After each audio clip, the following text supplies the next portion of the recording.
A millionaire saw an orphan girl sleeping in the greenhouse of his mansion and brought her inside. When he came home early, he could not hold back his tears when he saw what she had done for his blind brother. The rain hammered against the glass panels of the Carter mansion's greenhouse, each drop a desperate rhythm in the dead of night. Emma Parker, barely 13, pressed her thin frame against the door, her fingers trembling as they found the latch unexpectedly unlocked.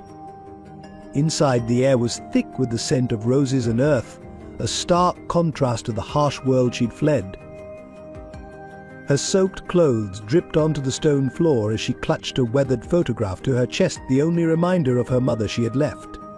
The accusation of theft still rang in her ears. "Thief, we saw you take it." But they were wrong. They were all wrong. The music box had been her mother's last gift, yet they'd taken even that from her. The soft moonlight filtered through the glass ceiling, casting ethereal shadows among the carefully tended plants. In the corner stood a grand piano, its polished surface reflecting the occasional flash of lightning. Emma's feet moved of their own accord, drawn to the instrument like a moth to flame. Her fingers, cold and wet, hovered over the keys. "Don't even think about it," the deep voice cut through the darkness, causing Emma to stumble backward. Michael Carter stood in the doorway, his tall frame silhouetted by a flash of lightning. His hand gripped a lantern, its warm glow revealing his stern expression. "This is private property." Emma's heart pounded against her ribs. "Please," she whispered, "I just needed shelter from the rain. I'm not stealing anything. I promise." Her voice cracked on the last word, and she clutched the photograph tighter. Michael stepped closer, the lantern's light catching the tears streaming down Emma's face. His expression softened as he noticed her bruised arms and the dark circles under her eyes. But before he could speak, a haunting melody drifted through the air coming from the main house. Emma's eyes widened. "That's Chopin's Nocturne in B-flat minor," she breathed, momentarily forgetting her fear. "My mother used to play that." The music stopped abruptly, followed by the sound of something crashing. "Ethan," Michael muttered, concern etching his features. He looked back at the shivering girl, torn between duty to his brother and the clear distress of this child before him. Lightning flashed again, illuminating the rain-streaked greenhouse and the unlikely pair within a wealthy businessman and a runaway orphan, brought together by fate and a shared connection to music that would change their lives forever. If this opening scene touched your heart and sparked your curiosity, there's much more to come. Join our community of storytellers by subscribing. Together, we'll explore more tales that capture the power of music, family, and redemption. Every subscription fuels our passion to create meaningful stories. The Carter mansion stood like a silent guardian at the edge of Millbrook, its Victorian architecture a testament to old money and forgotten glory. Built in 1897 by Thomas Carter, a railroad tycoon with a passion for music, the estate had been designed around its crowning jewel, a magnificent greenhouse that served as both conservatory and concert hall. The mansion's history was as complex as its architecture. For generations it had housed the Carter family's musical legacy, its halls echoing with melodies from countless performances and celebrations. The greenhouse, with its soaring glass ceiling and perfect acoustics, had hosted some of the most renowned pianists of the early 20th century.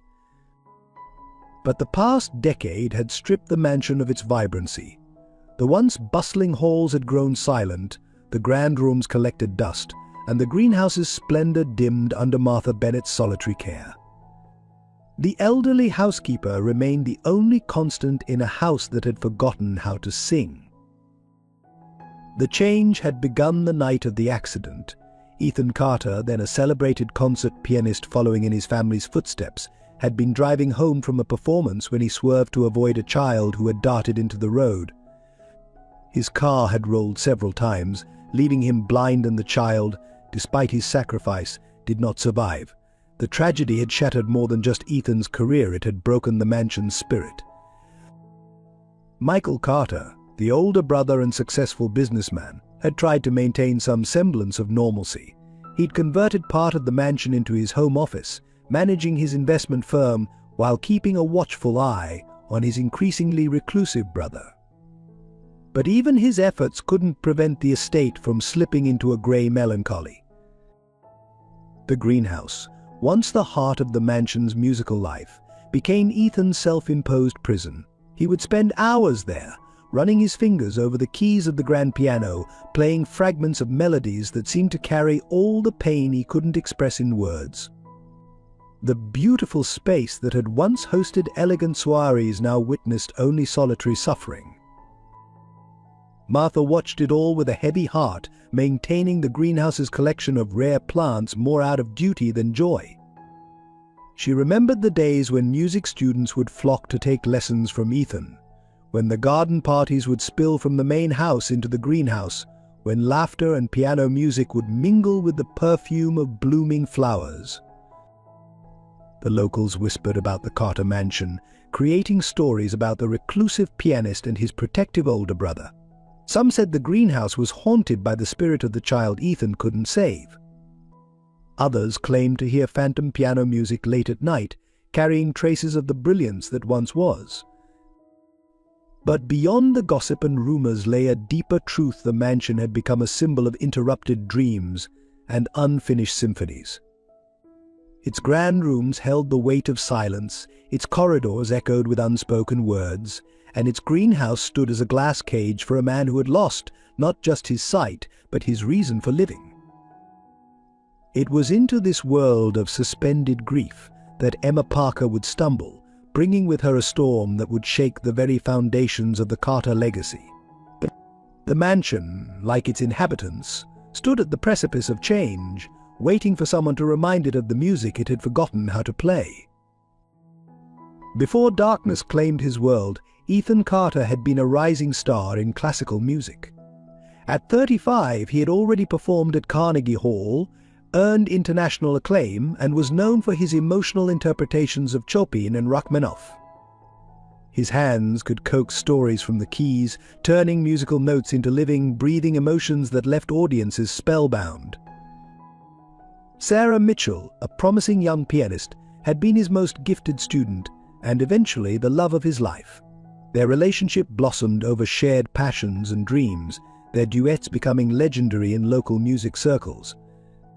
Sarah's dedication to teaching underprivileged children matched Ethan's own belief in music's power to transform lives.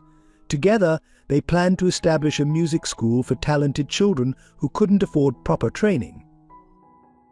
But fate had other plans. Sarah discovered she was pregnant just as her career was taking off. Despite the challenges, they embraced the news with joy, dreaming of a child who would inherit their love for music. However, complications during pregnancy forced Sarah to choose between her life and their unborn child. She chose to give birth, leaving Ethan with a daughter and a void that seemed impossible to fill.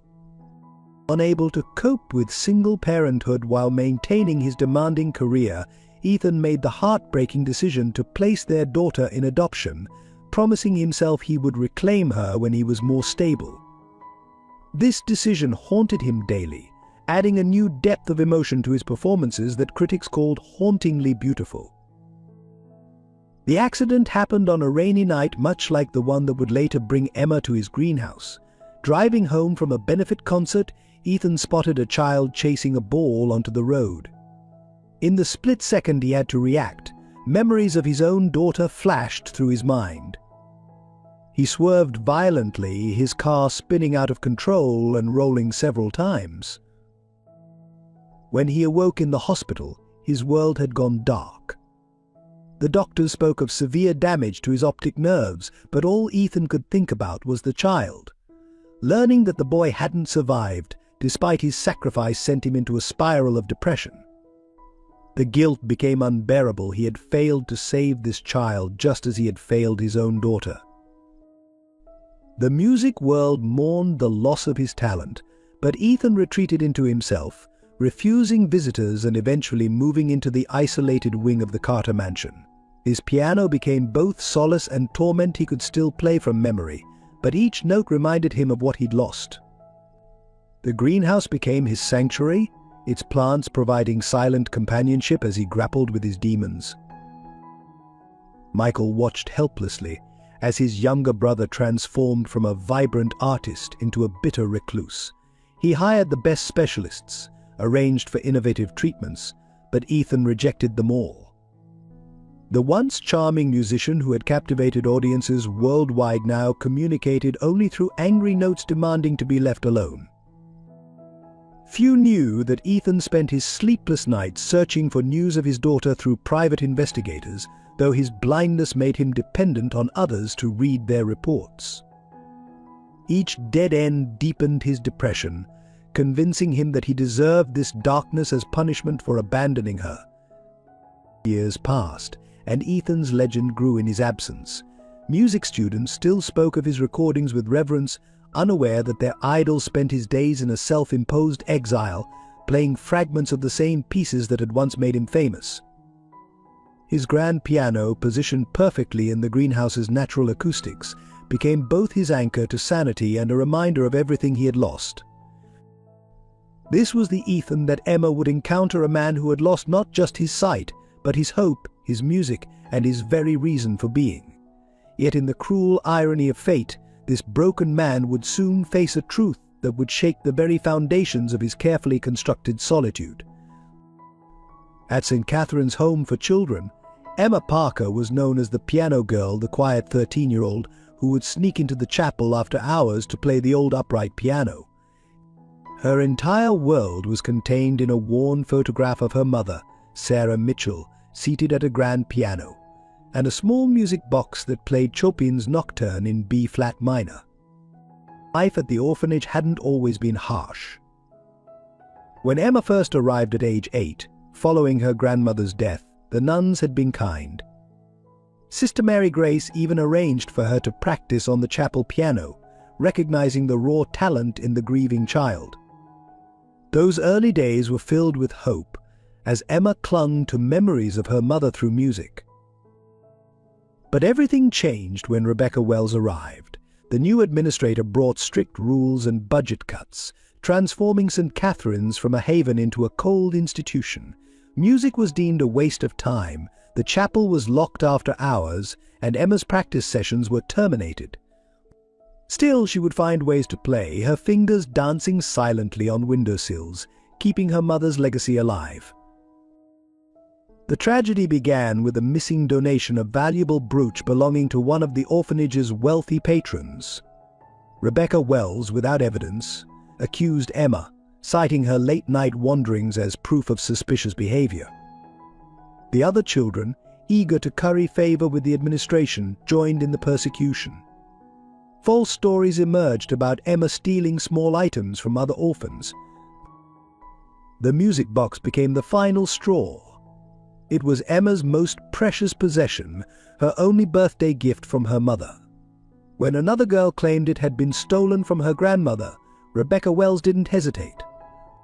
Despite Emma's tears and protestations, the music box was confiscated and given to the accuser. That night, Emma overheard plans to send her to a stricter facility for troubled youth. The betrayal cut deep, but it was the whispers that hurt the most. Like mother, like daughter, they said, spreading rumors that Sarah Mitchell had been a thief who'd stolen from her wealthy music students. Emma knew the truth. Her mother had been a dedicated teacher who gave free lessons to underprivileged children, often going without meals to buy sheet music for her students. On the night she fled, Emma took only two things: her mother's photograph and a newspaper clipping about a renowned pianist named Ethan Carter. The article mentioned his work with underprivileged music students, and something about his story resonated with Emma's memories of her mother's stories. It was this connection, though she didn't yet understand its significance, that led her to seek shelter in his greenhouse. Behind her, she left a life of false accusations and broken dreams. Her few defenders, Sister Mary Grace and two younger girls she had taught simple piano tunes, were powerless against the tide of persecution. The other children, many nursing their own wounds from life's cruelties, found it easier to join the majority than stand with the accused. Emma carried more than just her meager possessions as she ran through the rain that night. She carried her mother's passion for music, her unshakable belief in its power to heal, and a determination to prove her innocence. The weight of injustice bent her shoulders but couldn't break her spirit. What she couldn't know was that her path to the Carter mansion's greenhouse was more than just a desperate bid for shelter. It was the first step in a journey that would unravel long-buried secrets, heal old wounds, and bring music back to lives that had forgotten how to sing. For in the cruelest twist of fate, Emma Parker was about to discover that the connection between her mother and Ethan Carter ran deeper than any article could reveal. The ghost of Sarah Mitchell's music lingered in both their hearts, waiting for the moment when past and present would collide in a symphony of truth and redemption. The morning after Emma's arrival brought an unfamiliar tension to the Carter mansion. Michael, against Martha's cautious advice, had allowed the girl to stay in one of the guest rooms. Her presence, like a pebble dropped in still water, sent ripples through the household's carefully maintained routine. Martha found herself instinctively setting an extra place at breakfast, the china clinking with uncertainty as she arranged it. The sound of small feet padding down the hallway, so foreign in this adult world, made her pause in her morning duties. Emma moved like a ghost, careful not to disturb the mansion's somber atmosphere, but her very existence brought color to the gray-scaled world they'd inhabited for so long. The first real change came through music. In the early hours, when she thought everyone was asleep, Emma would slip into the greenhouse. Her fingers would drift over the piano keys, barely pressing them, creating whispers of melody that seemed to make the flowers lean closer. The plants, under Martha's careful tending, had grown used to silence. Now they swayed to the gentle notes of Chopin's preludes, played with a delicacy that spoke of both skill and fear of discovery. Ethan, in his isolated wing, noticed the change immediately. The greenhouse's acoustics carried every note to his room, each melody a reminder of what he'd lost. At first he responded with angry notes to Michael, demanding the girl's removal. But there was something in her playing a familiar touch, a way of interpreting the emotional crescendos that made him pause mid-sentence while dictating his complaints. The mansion itself seemed to breathe differently. Dust motes danced in sunbeams that had long been blocked by heavy curtains, now drawn back by Emma's innocent curiosity. The grand staircase, which had forgotten the sound of running feet, creaked in surprise at her light steps. Even the ancient grandfather clock in the hall appeared to tick with more purpose, as if counting moments toward something rather than away from memories. Michael found himself lingering in his home office, door slightly ajar, listening for the snippets of music that would float through the house. He caught himself smiling at the sight of Emma's school books spread across the kitchen table, her careful handwriting bringing life to spaces that had served only utilitarian purposes for years. The greenhouse flourished under the new energy. Martha noticed the roses blooming more vibrantly, their petals reaching toward the piano like audiences of old. The orchids, Ethan's mother's pride, displayed colors they hadn't shown in years. It was as if the plants themselves recognized the return of music to their domain. But it was the night sounds that marked the greatest change. Instead of the hollow echo of empty halls, the mansion now held the soft harmonies of Emma's practice sessions, the quiet humming as she did her homework, the gentle click of her bedroom door. These small domestic sounds created a new rhythm, a heartbeat the house had forgotten it needed. The staff, reduced to Martha and a part-time groundskeeper since Ethan's accident, found themselves sharing glances of cautious hope. They witnessed the gradual transformation of cold rooms into lived spaces, sterile silence into musical whispers. Emma's presence didn't erase the mansion's shadows, but she brought a light that made them less absolute. Even the photographs on the walls generations of Carters captured in formal poses seemed to watch the young girl with increasing interest. Their stern expressions remained unchanged, but somehow their presence felt less judgmental, as if they too recognized the need for youth and music in these ancient halls. For the first time in years, the Carter mansion began to remember its original purpose, not as a mausoleum for lost dreams, but as a home where music and life could flourish together. Emma's impact, though gentle as a piano's softest note, was undeniable. The question remaining was whether this fragile new harmony could survive the storm that was brewing in Ethan's wing of the house. Ethan's response to Emma's presence manifested like a crescendo of hostility. His first note to Michael, delivered by Martha in the early morning hours, was "Terse, remove her. This is not a shelter for strays."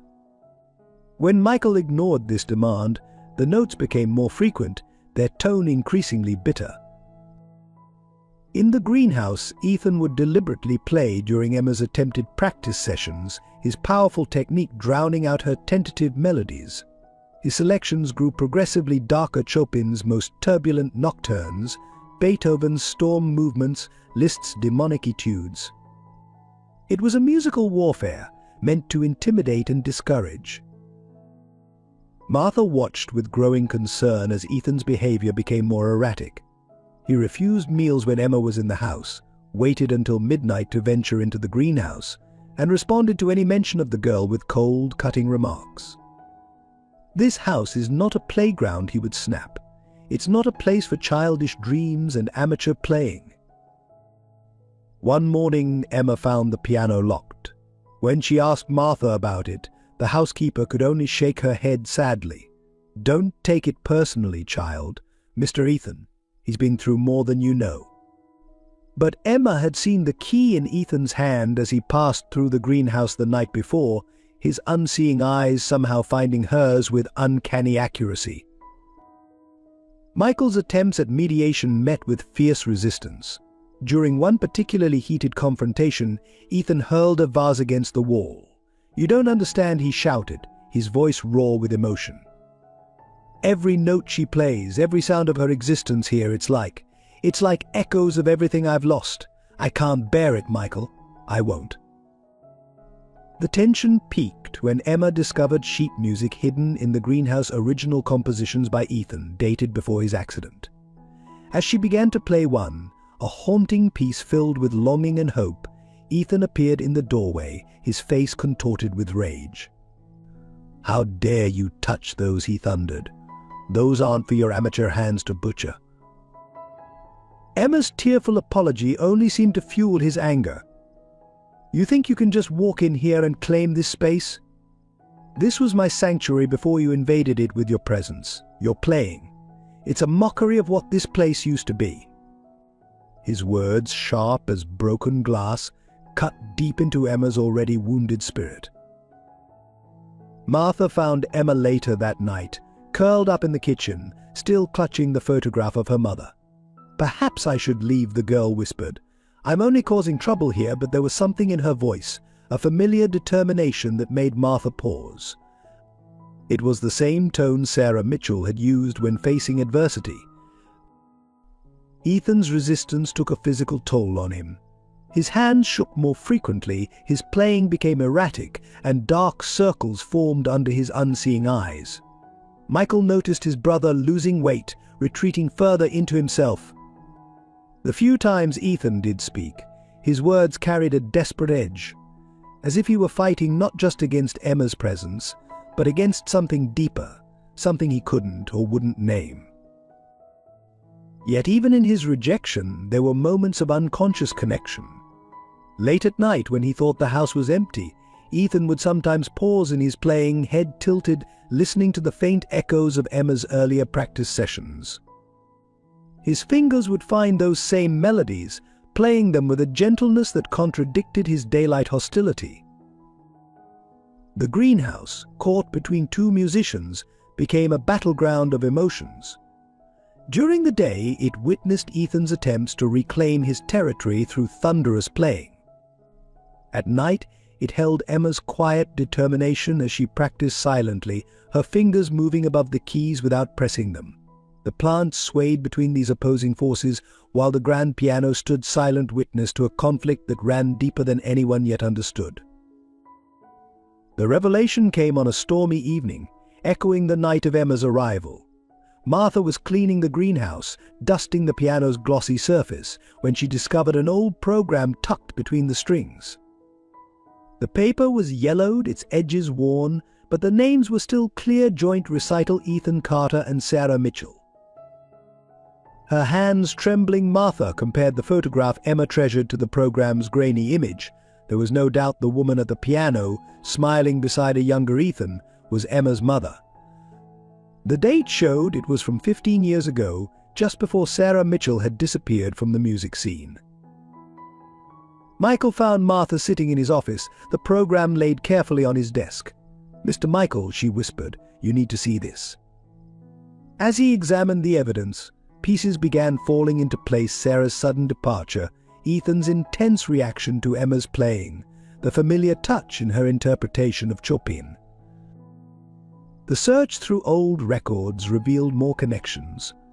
Letters between Ethan and Sarah spoke of shared dreams, plans for a music school for underprivileged children. Their relationship had blossomed beyond teacher and student, but the last letter was unfinished, dated just before Sarah's disappearance. Emma, unaware of the discovery, continued her evening ritual of silent practice in the greenhouse. That night she played a piece she'd learned from her mother, a unique arrangement of Chopin's Nocturne. In his wing, Ethan froze mid-motion, recognition flooding his features. Only one other person had ever played that arrangement that way. When Michael approached Ethan with the truth, the reaction was volcanic. "No," Ethan roared, sweeping his arm across the table, sending papers flying. "She can't be. I would have known. Sarah would have told me." But his voice cracked on her name, betraying the doubt that had taken root. Martha found letters in Sarah's old music folder, never sent, never read. They revealed the truth. Sarah had discovered she was pregnant shortly after Ethan's rising career had taken him abroad. Proud and independent, she had chosen to raise their child alone, not wanting to burden his promising future with responsibility. The final letter, dated just before her death, contained a confession and a request: "If anything happens to me, please tell Ethan about Emma. She has his gift, his passion for music. She deserves to know her father." The letter had never reached its destination, lost in the chaos of Sarah's sudden illness and death.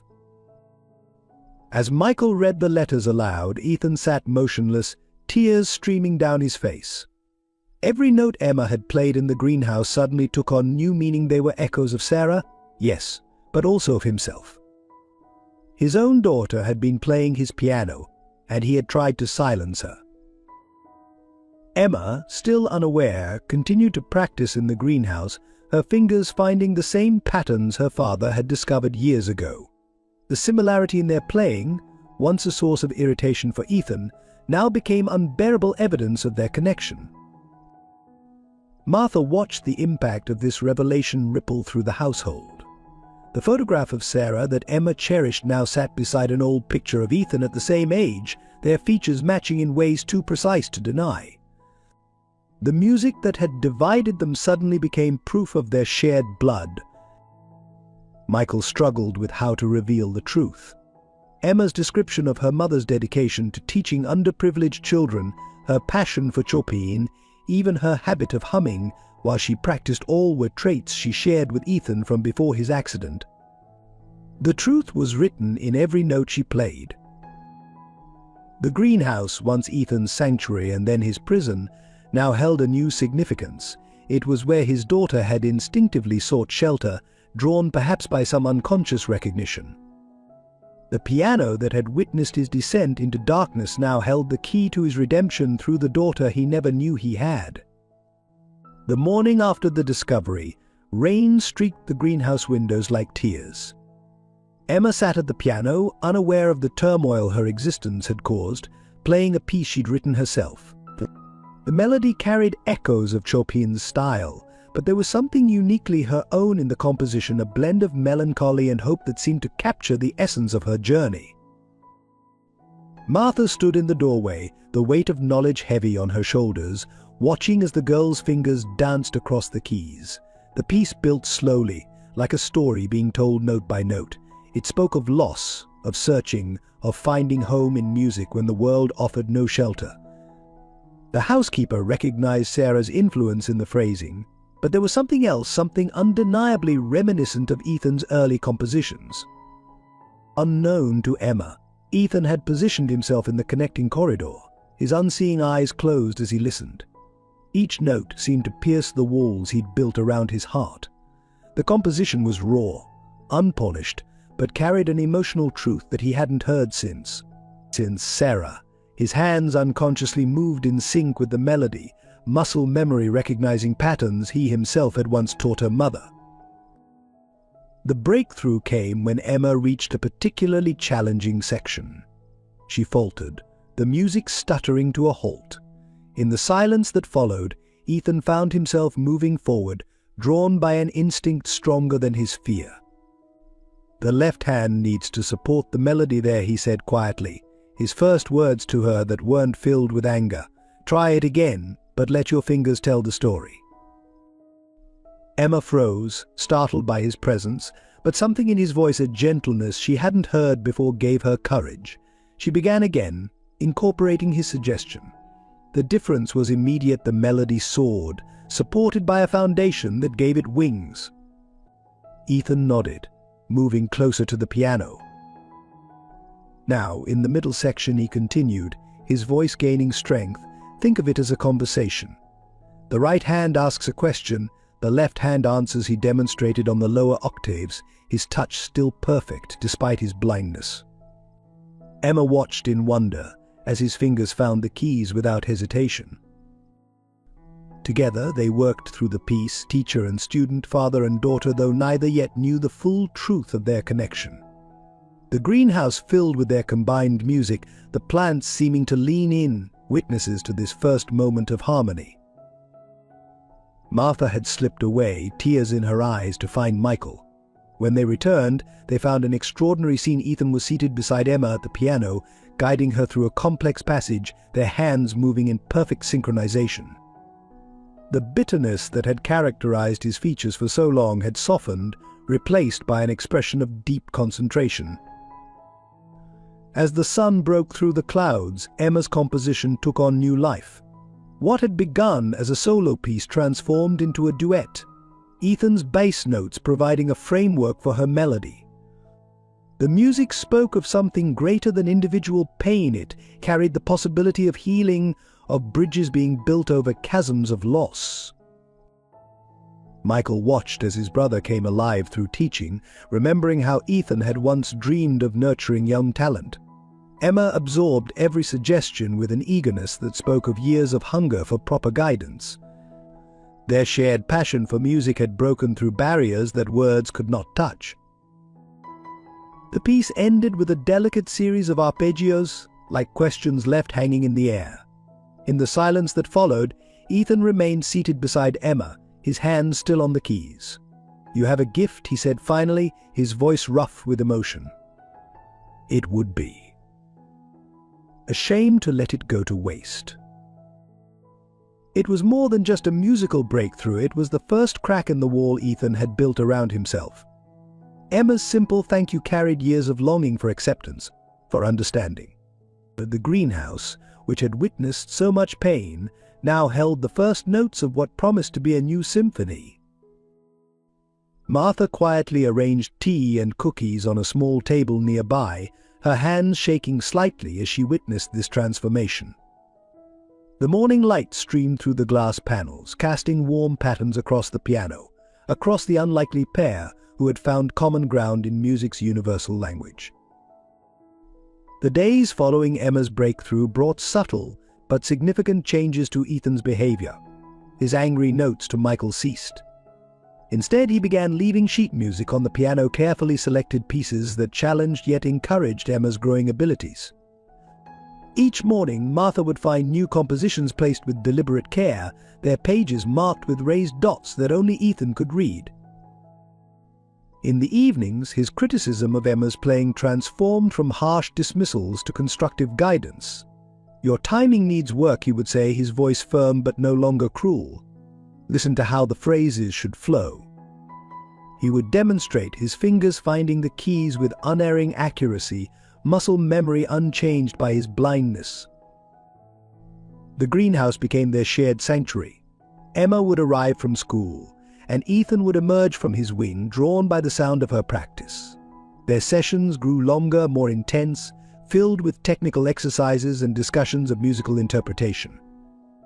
Martha noticed how Ethan's posture changed during these times, the tension in his shoulders easing, his face softening into expressions she hadn't seen since before the accident.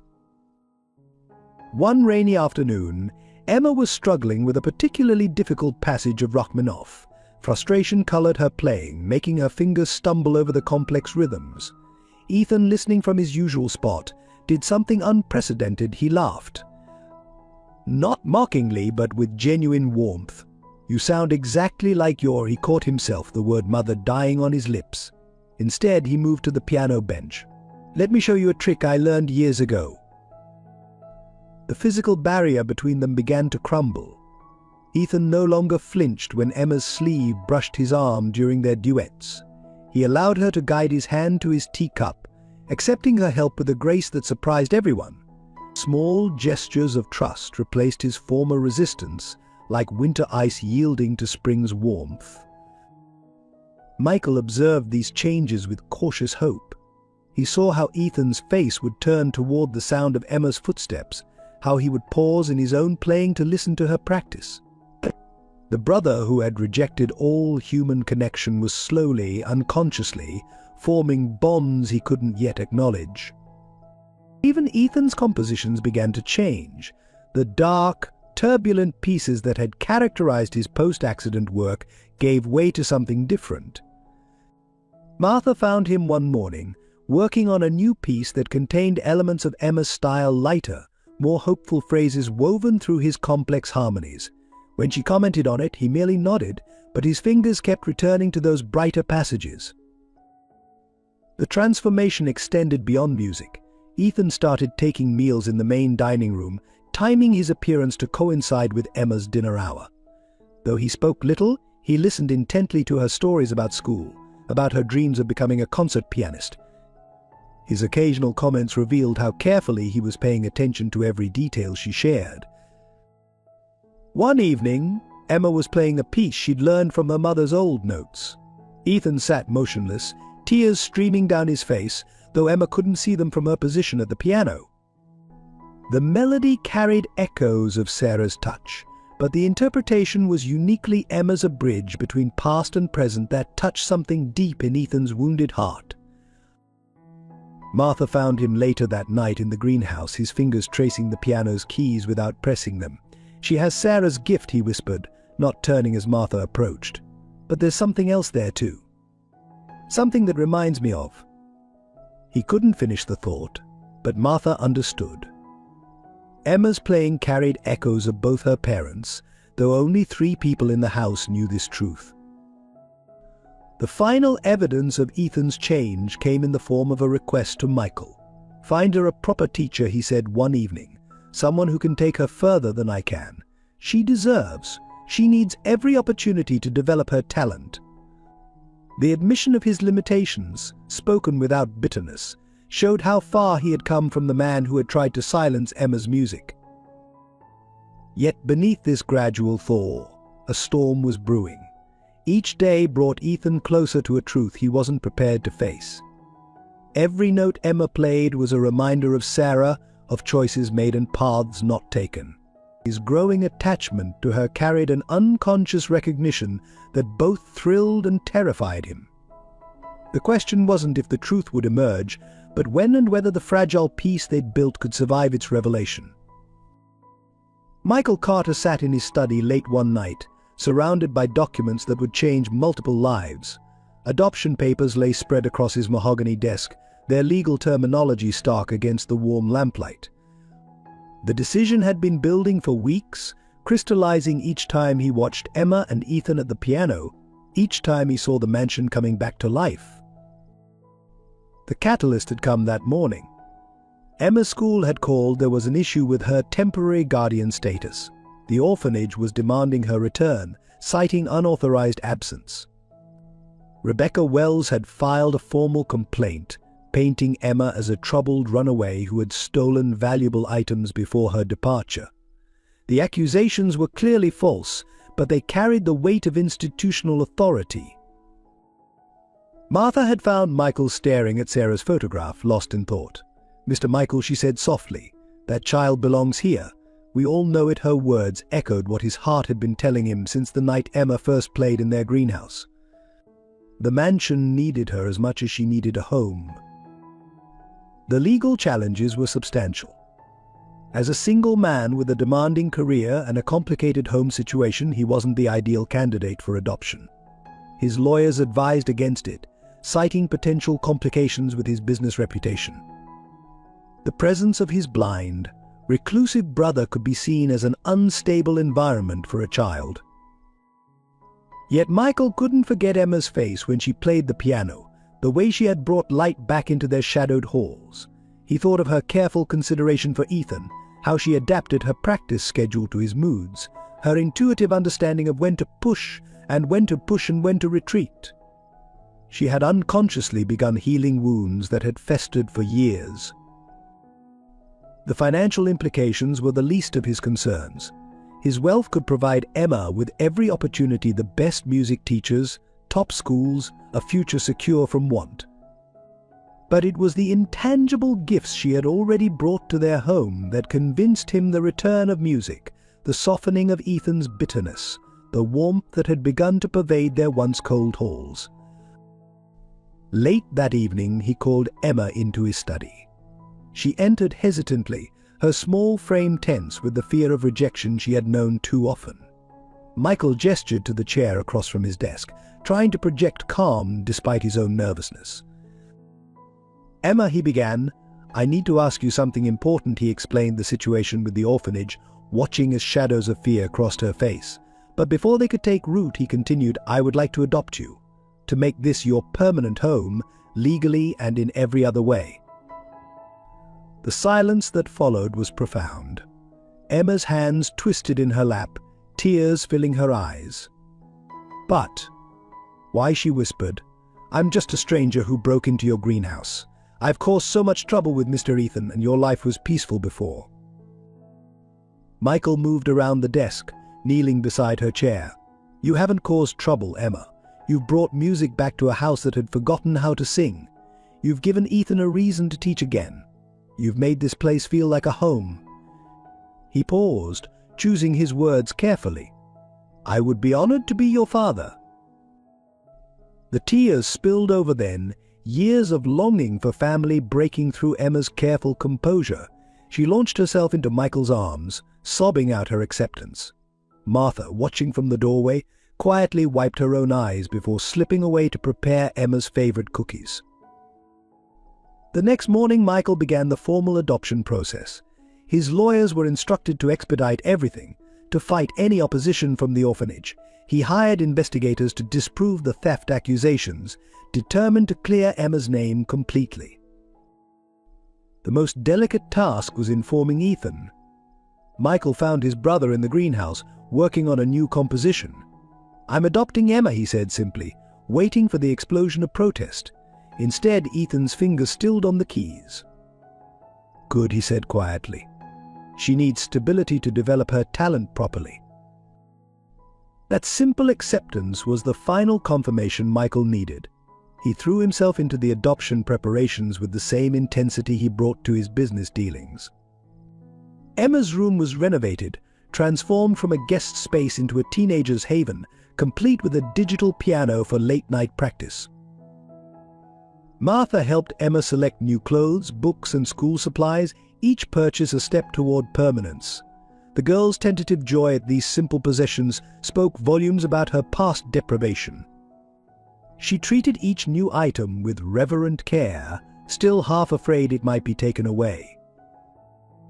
As Michael signed the final preliminary papers, he glanced out his study window at the greenhouse. Emma was there, playing a duet with Ethan, their music flowing seamlessly together. The sight confirmed what his heart already knew: this wasn't just about providing a home for an orphaned girl. It was about completing their broken family, about healing wounds that went deeper than any of them yet realized. Millbrook Academy's imposing Gothic architecture loomed before Emma on her first day. Michael had chosen the prestigious private school for its excellent music program, but within hours, it became clear that excellence came with its own price. Emma, in her newly bought uniform that still felt stiff and foreign, stood out immediately among students who had generations of privilege behind them. The whispers started during her first piano class. She played a complex piece from memory, her technique reflecting Ethan's recent tutoring. The music room fell silent, other students exchanging glances. Her talent, rather than earning admiration, sparked immediate resentment. Showing off already, one girl muttered, "Typical scholarship case." Victoria Blackwood, daughter of the school's biggest donor, became Emma's primary tormentor. She'd held the position of top piano student until Emma's arrival, and her displeasure manifested in subtle but cruel ways. Sheet music would go missing before performances. Practice room bookings would mysteriously disappear. Small accidents seemed to happen whenever Emma prepared for recitals.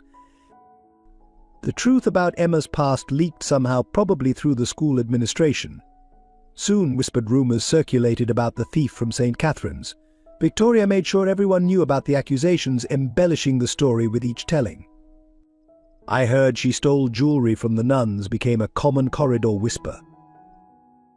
Mrs. Henderson, the music teacher, proved an unexpected ally. She recognized Emma's rare talent and refused to let social politics interfere with musical development. "Talent speaks for itself," she would say, assigning Emma increasingly challenging pieces. But even her support had limits within the school's complex social hierarchy. The situation escalated after Emma won the spot for the school's autumn showcase. Victoria, who had performed in the showcase for 3 consecutive years, launched a campaign of intimidation. Notes appeared in Emma's locker: "Orphans don't belong here. Go back to where you came from." Each message carried the weight of unspoken threats. Emma tried to hide her struggles from her new family. She practiced longer hours in the greenhouse, pouring her pain into the music. Ethan, with his heightened sensitivity to emotional nuance in playing, noticed the change. "Your interpretation of Chopin's revolutionary etude has grown darker," he observed one evening. "Music reflects what we can't say in words." The breaking point came during a practice session for the showcase. Emma entered the music room to find the piano strings had been deliberately dampened, a sophisticated act of sabotage that could only have been done by someone with musical knowledge. The discovery brought her to tears, not just from frustration, but from the realization that her talent had made her a target. Michael discovered the truth when Mrs. Henderson called him. The teacher had witnessed Victoria's friends tampering with the piano, but felt powerless against the Blackwood family's influence. Michael's reaction was immediate and fierce. He stormed into the headmaster's office, his reputation as a business titan preceding him.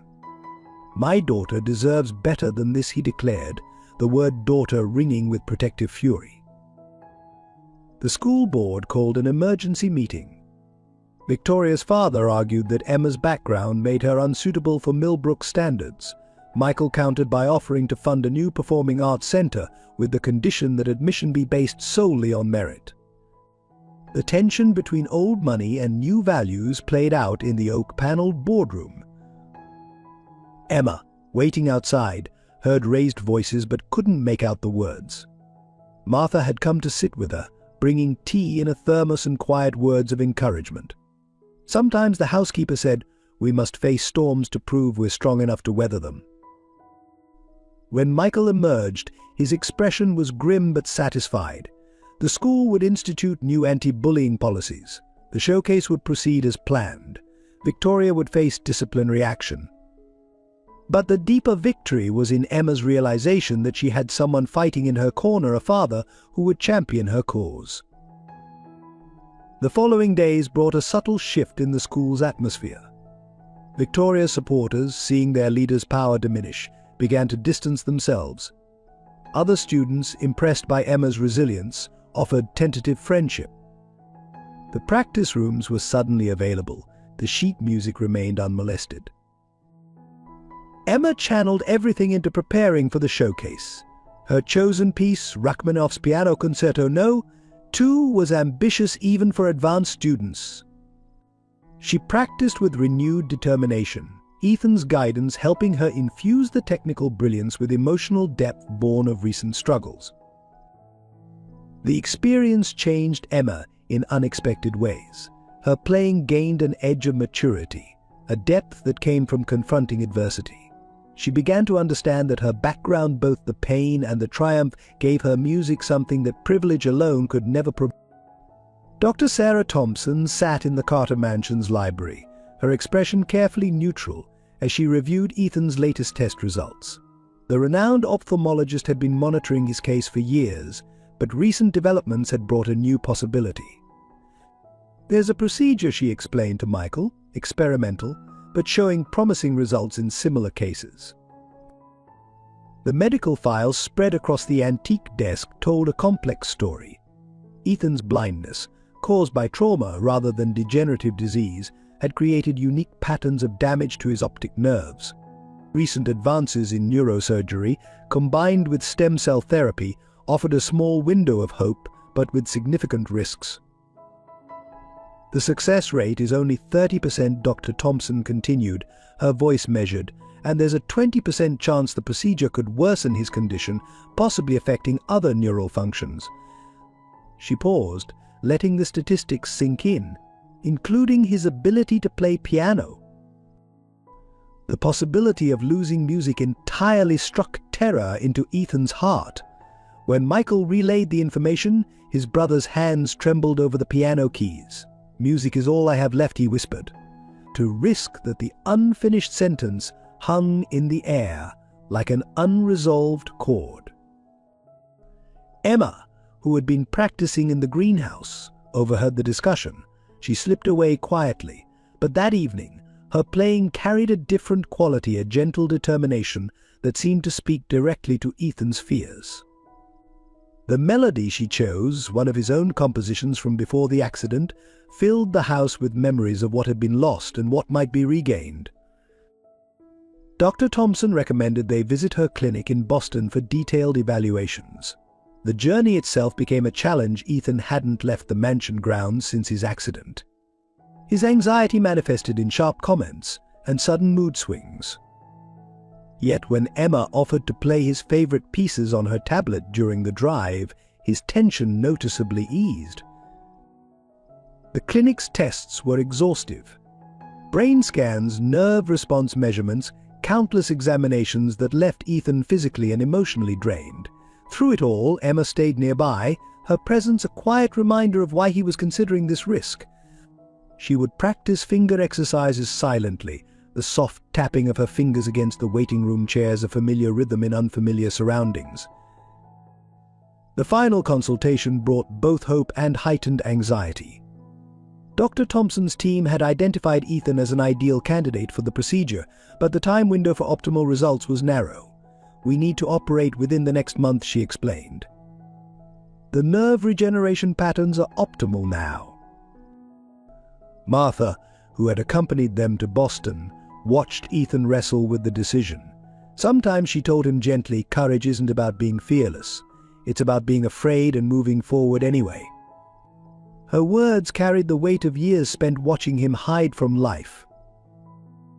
Back at the mansion, Ethan spent long hours in the greenhouse, playing pieces from memory, his fingers seeking answers in the familiar patterns of keys.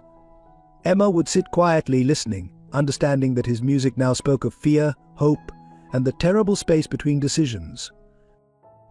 The turning point came during a duet practice. Emma stumbled over a difficult passage, and Ethan instinctively reached out to guide her hands.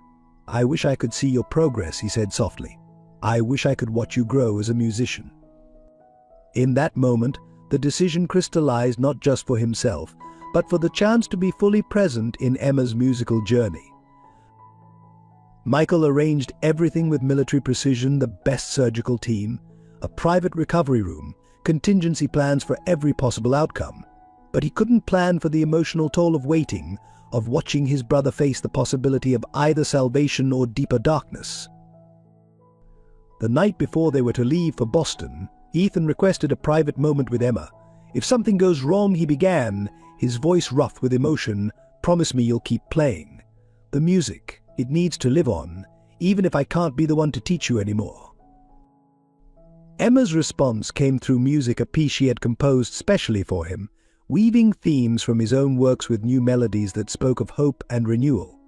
The greenhouse filled with their combined legacy, teacher and student, each note a prayer for future possibilities.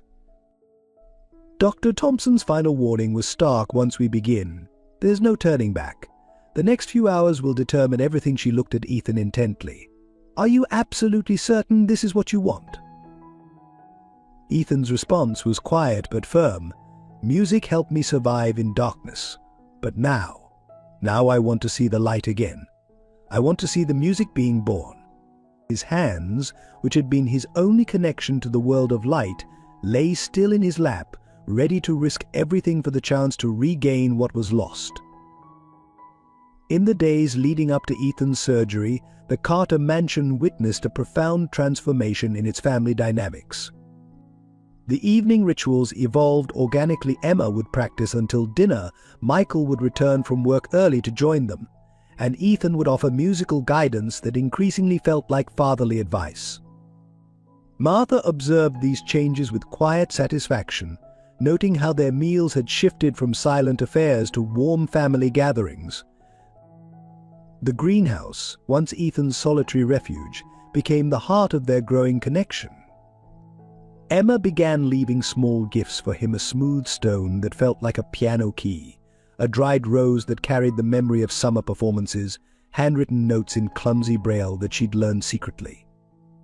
Each gesture built a bridge across the years of isolation. Michael discovered new aspects of his role as Emma's adoptive father. He found himself attending parent-teacher conferences with unprecedented enthusiasm, proudly displaying Emma's music competition certificates in his office, and learning to navigate the complex emotional landscape of raising a teenage daughter. His business associates noted the change in him. The corporate titan had softened, though his decisions remained just as sharp. Late one night, during a thunderstorm that rattled the greenhouse windows, Emma had a nightmare about her time at the orphanage. Her cries brought both Michael and Ethan to her room, their protective instincts overriding usual boundaries. They found themselves sharing stories until dawn: Michael about their own parents, Ethan about his early struggles with music, Emma about her mother's teachings. Martha brought hot chocolate, and the night became a turning point in their bonding. The preparation for Ethan's surgery created unexpected opportunities for connection. Emma took it upon herself to learn about his condition, reading medical journals and asking intelligent questions that impressed Dr. Thompson. Michael found himself explaining complex medical terms to her, their heads bent together over research papers, united in their concern for Ethan. Martha's role evolved beyond that of a housekeeper. She became the family's emotional anchor, knowing when to offer comfort and when to step back. Her Sunday dinners became a tradition, the table set with fine china that had gathered dust for years. She taught Emma old family recipes, sharing stories of the mansion's happier days as they cooked together. Family game nights emerged spontaneously, with Emma reading cards for Ethan and Michael attempting to learn simple piano duets. Their laughter, hesitant at first, grew more natural with each passing evening. The mansion's halls, which had forgotten the sound of joy, gradually relearned the echoes of happiness. Ethan's music lessons with Emma deepened into something more meaningful than teacher and student. He began sharing stories about his performances, his travels, his dreams of opening a music school, dreams that had been buried with his sight but were slowly resurging. Emma absorbed these tales with growing understanding of the man behind the music. But Michael found himself documenting these moments, secretly recording their piano sessions, taking photographs of quiet moments in the greenhouse.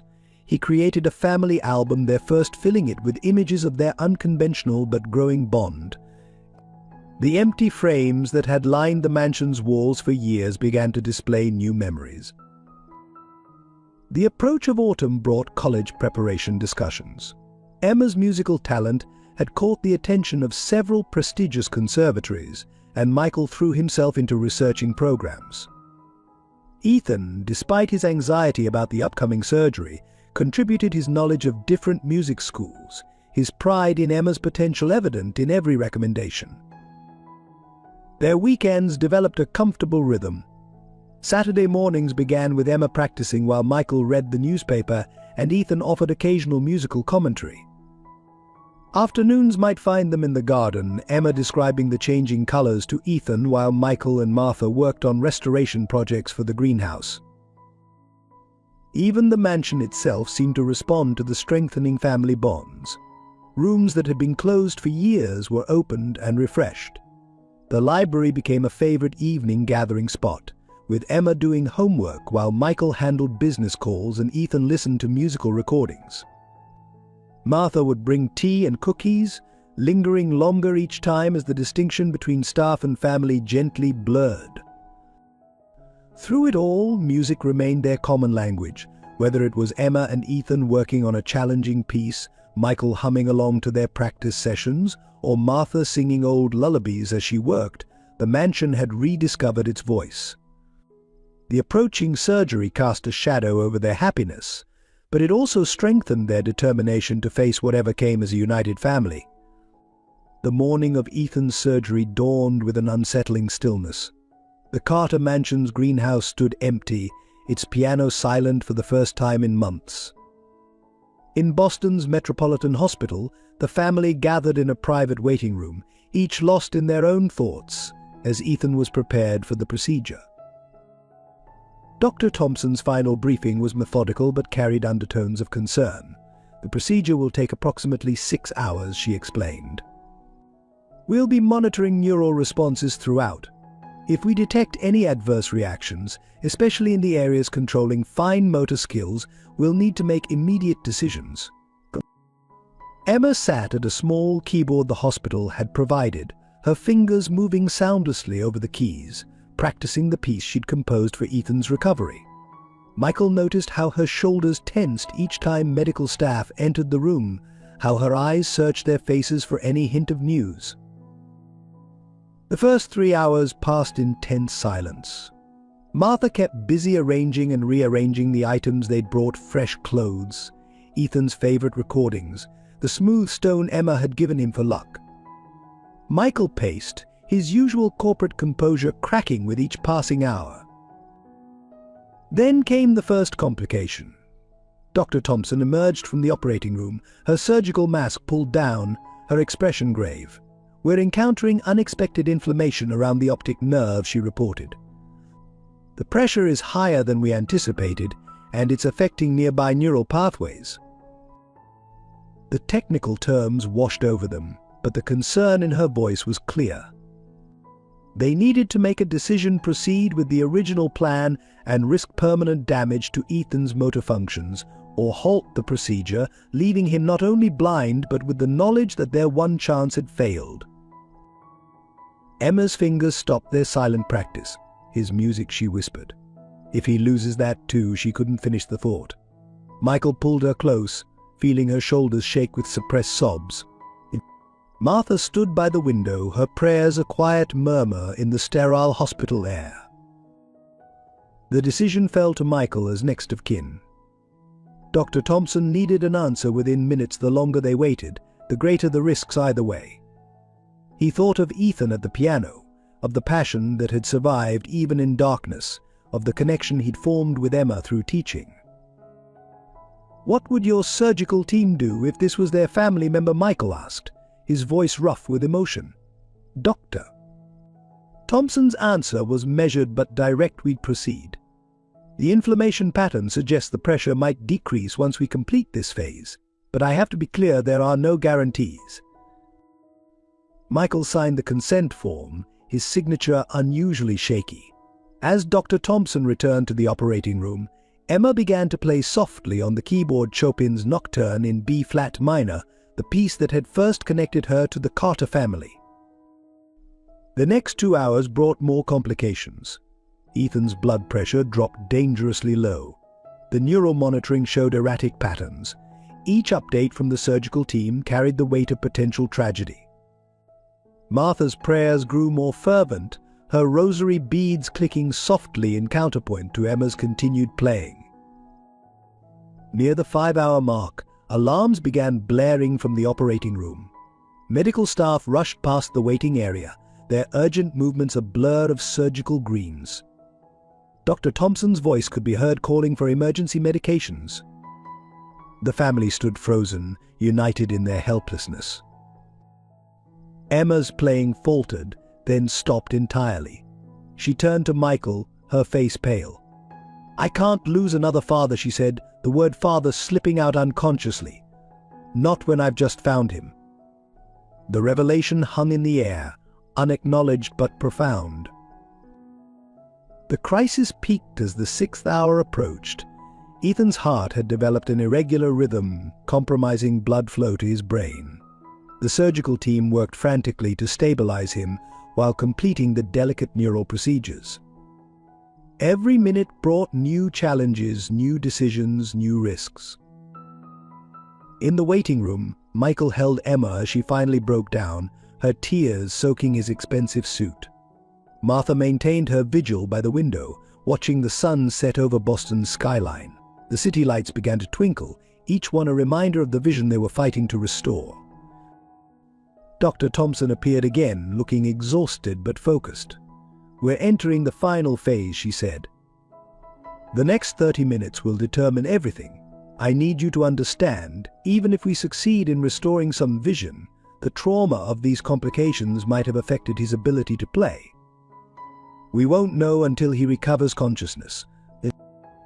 The news hit them like a physical blow. They had prepared for the possibility of failed vision restoration, but the threat to Ethan's music struck at the core of who he was. Emma returned to the keyboard, her tears falling silently as she played the piece she had composed for him, as if the music itself could guide him back to them. While the surgical team fought to stabilize Ethan, Emma made a decision that would change everything. Leaving the small keyboard in the waiting room, she approached the nurse's station with unusual determination. "Is there a piano anywhere in the hospital?" she asked, her voice steady despite her red-rimmed eyes. The head nurse, touched by the girl's presence throughout the crisis, mentioned the grand piano in the hospital's atrium. It was used for charity events and to provide comfort to patients and families. Within minutes, Michael understood his daughter's intention and made a few quiet phone calls to hospital administration.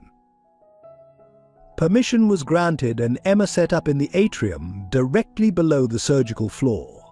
The space's natural acoustics would carry the music through the building's central core. As she sat at the piano, Martha draped Ethan's favorite scarf across the music stand, a touch of home in the sterile hospital environment. She began with the piece she'd composed for Ethan, the one she'd been practicing silently all day. The opening notes floated upward, gentle but clear, a musical lifeline reaching toward the operating room. Hospital staff paused in their rounds, drawn by the unexpected beauty piercing the institutional silence.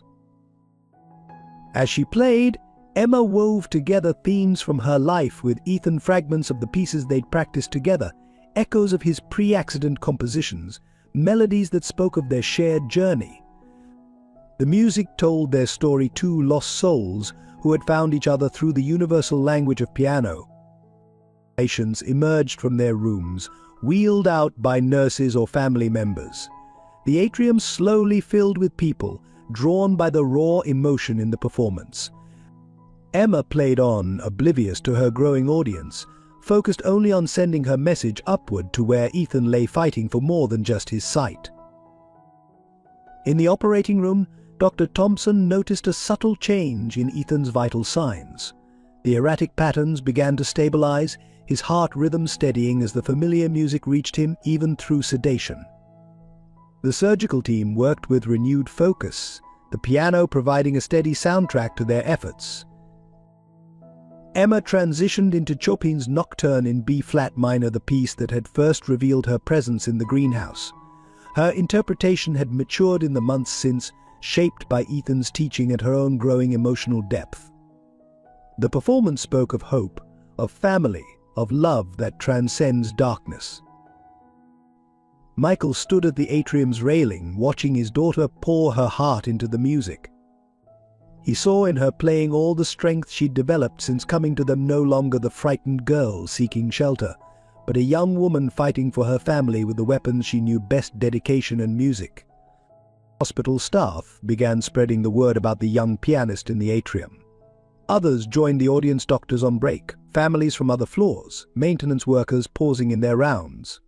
The music provided a moment of beauty in a place often marked by anxiety and pain. As the surgery entered its final crucial phase, Emma began the piece she'd been secretly working on, a complex arrangement combining elements of Rachmaninoff's Piano Concerto. No, two with themes from Ethan's own compositions. It was technically demanding, pushing the limits of her ability, but she played with a passion that transcended technical perfection.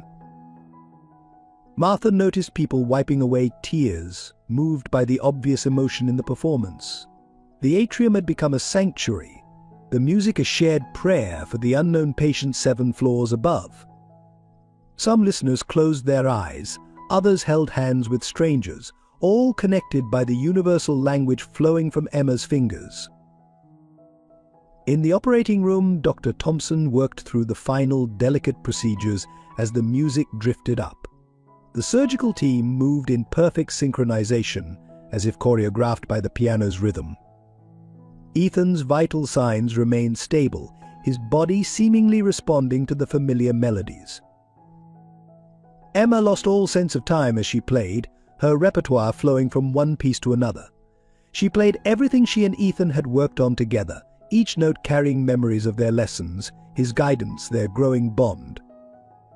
The music became a bridge across consciousness, reaching for him through layers of sedation and uncertainty. The performance reached its peak as she returned to her original composition, now transformed by the emotion of the moment. The piece had evolved from a simple thank you into a complex expression of family love, fear, hope, and determination.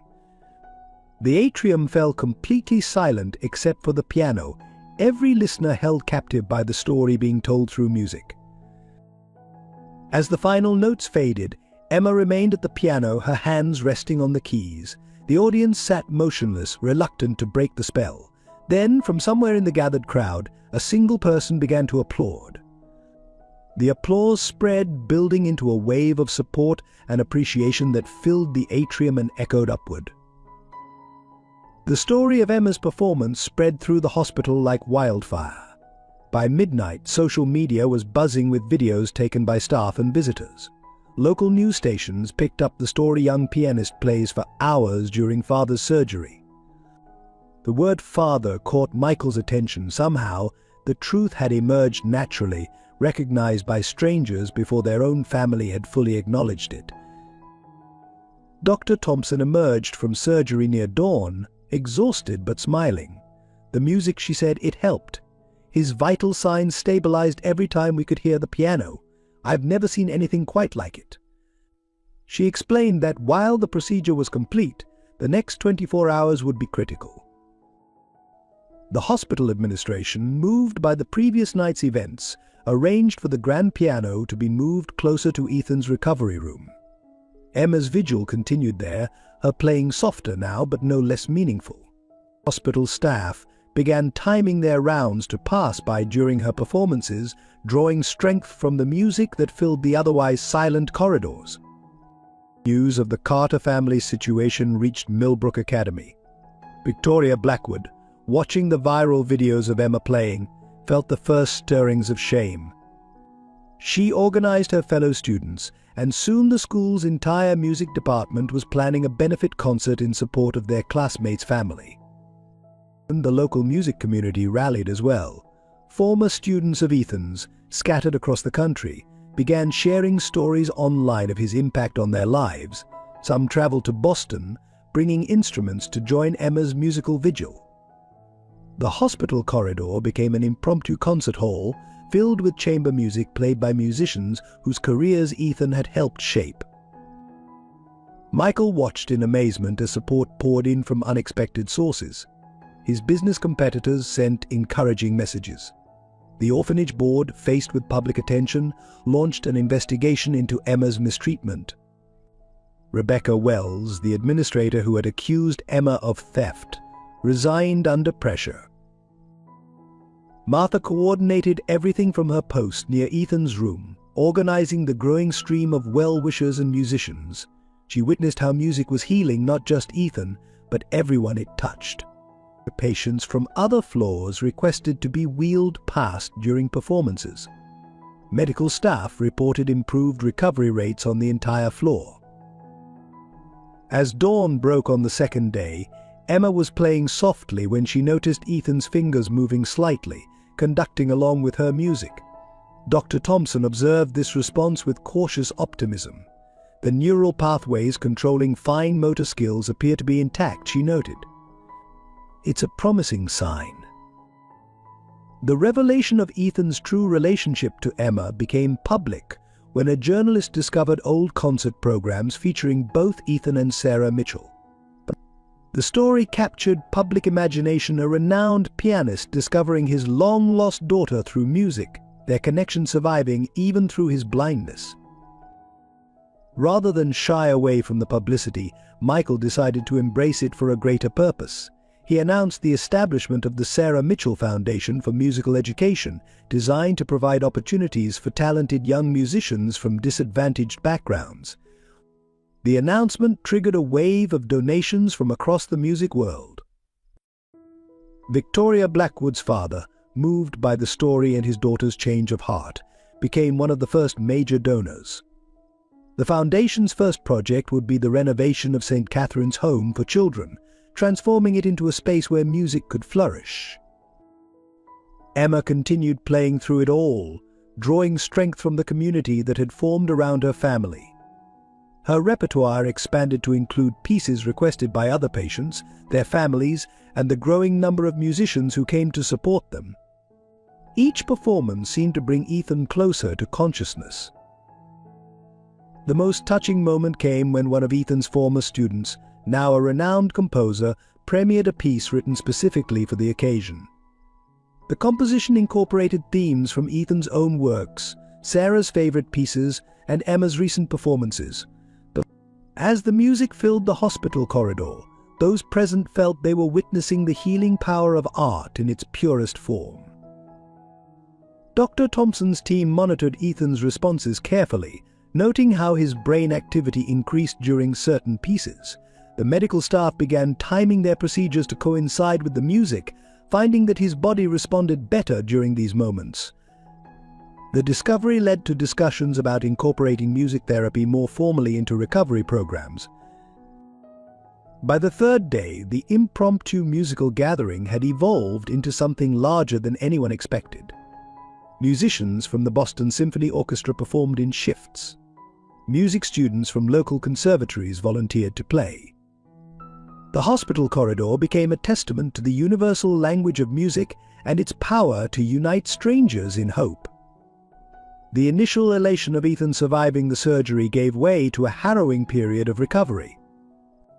The first signs were subtle tremors in his hands when he tried to reach for water, moments of confusion during brief periods of consciousness, and most troublingly, an inability to distinguish between light and shadow despite Dr. Thompson's assurances that the optic nerve showed signs of healing. Emma's music continued, but now it carried notes of anxiety as she watched Ethan struggle. His fingers would often move in response to familiar pieces, yet when he tried to speak, his words came out slurred and disconnected. The medical team maintained their cautious optimism, but the sight of the once graceful pianist, unable to control his own hands, sent waves of distress through the family. The complications manifested in unexpected ways. Ethan developed severe headaches that made even the softest music unbearable at times. The very thing that had always brought him comfort now caused pain.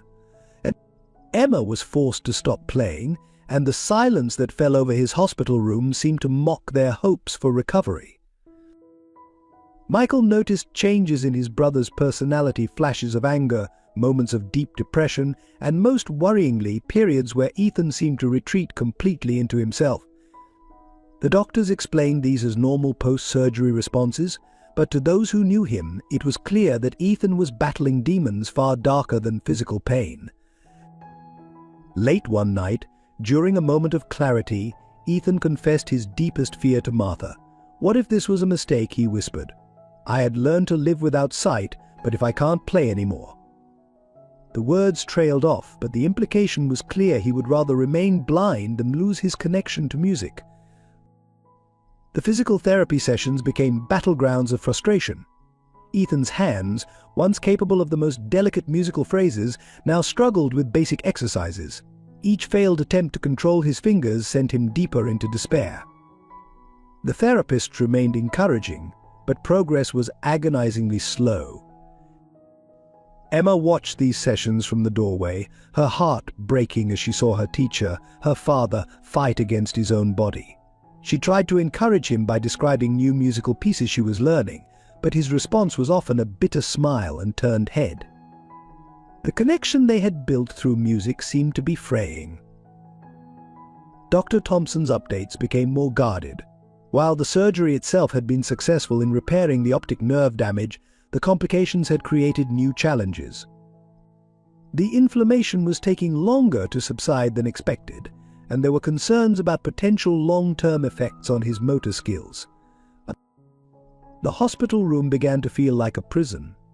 Ethan refused visitors beyond immediate family, rejected attempts at conversation, and seemed to sink deeper into depression with each passing day. The medical staff spoke in whispers about the need for psychological intervention, but Ethan stubbornly refused to see a therapist.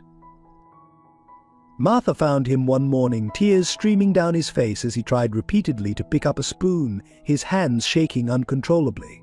"I'm trapped in a new kind of darkness," he said, his voice breaking. "Before, at least I had my music.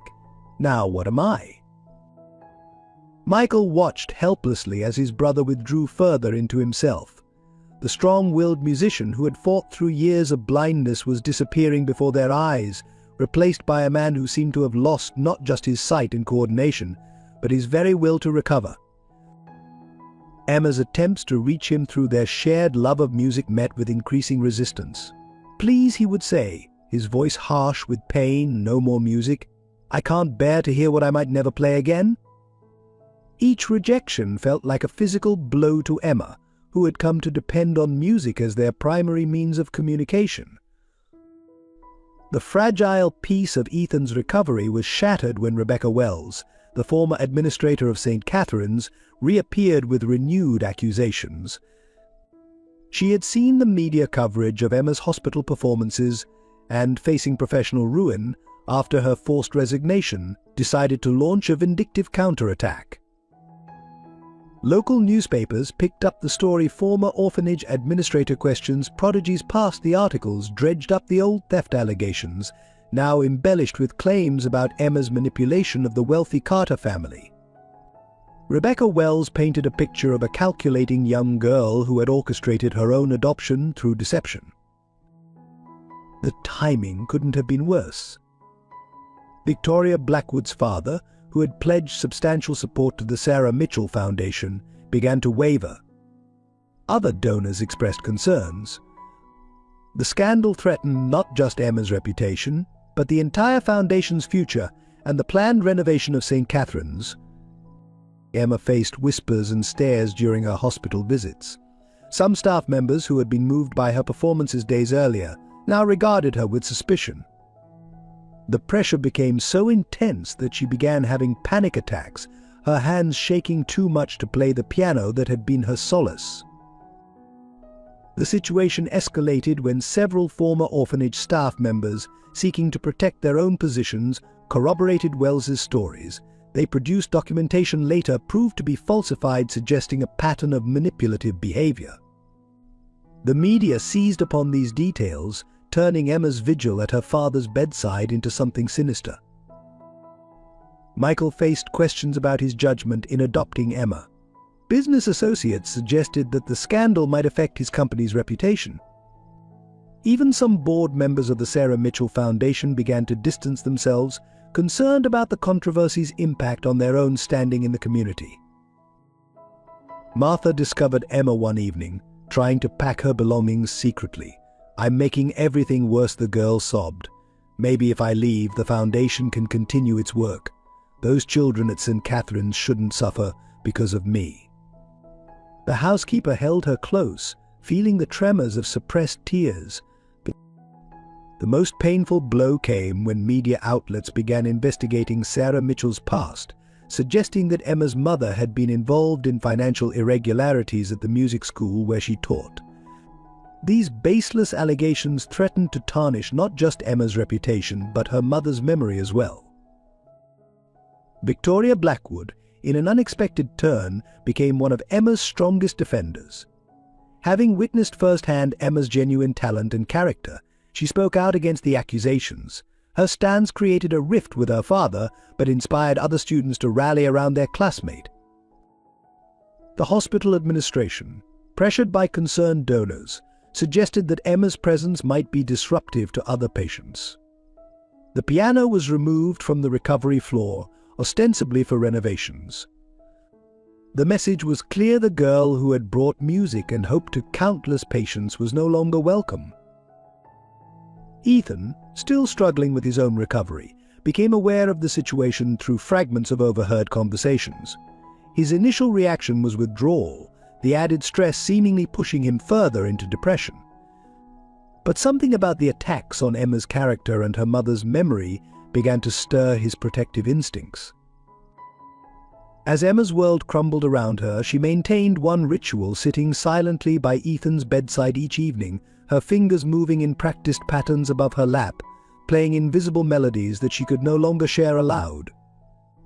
The gesture, small and private, spoke of a dedication that no accusation could tarnish. Through it all, the music box that had sparked the original theft accusation remained missing, its absence a symbol of everything Emma had lost and found. Rebecca Wells claimed to have documentation proving it had belonged to another child, but refused to produce the actual item or the supposed original owner.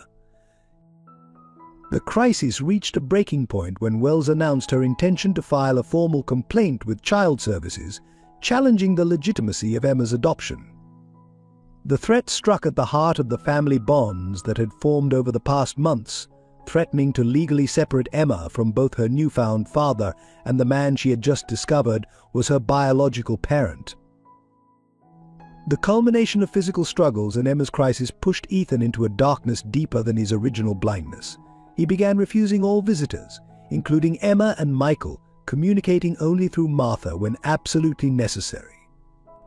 The hospital room, despite its medical equipment and monitoring devices, took on the same isolating atmosphere as his old wing of the mansion. His physical therapy sessions became exercises in futility.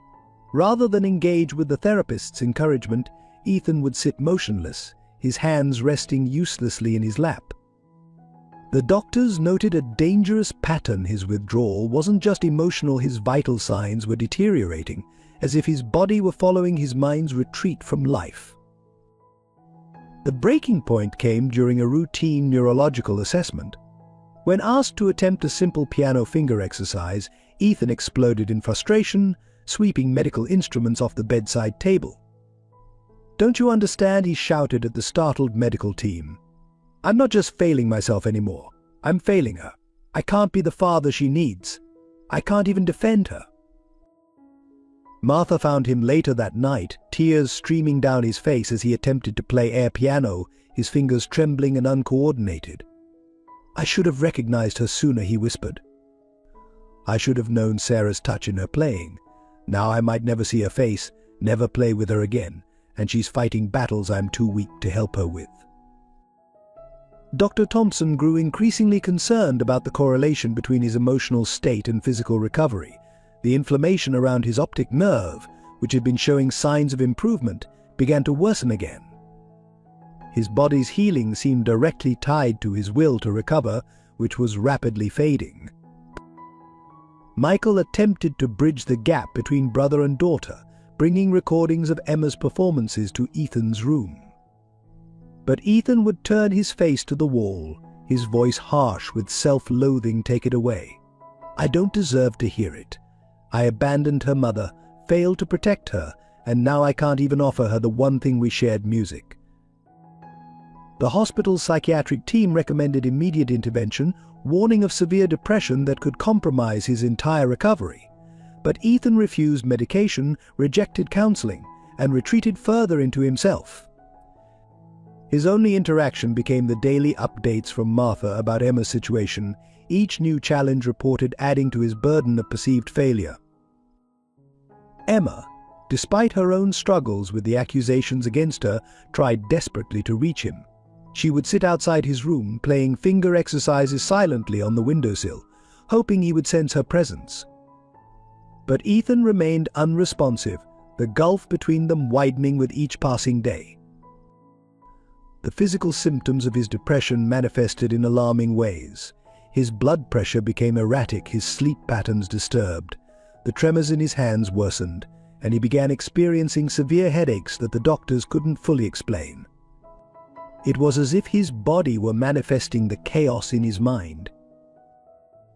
Martha observed how he would touch the raised dots of Braille music sheets without reading them, his fingers tracing patterns that once brought comfort but now seemed to cause only pain. The greenhouse's daily updates about blooming flowers and changing seasons, which had once been his connection to the outside world, now went unread, piling up on his bedside table. During one particularly dark night, he confessed to Martha his deepest fear: "What if I recover my sight only to see disappointment in her eyes? What if she looks at me and sees not a father, but a coward who hid in darkness while she fought his battles?"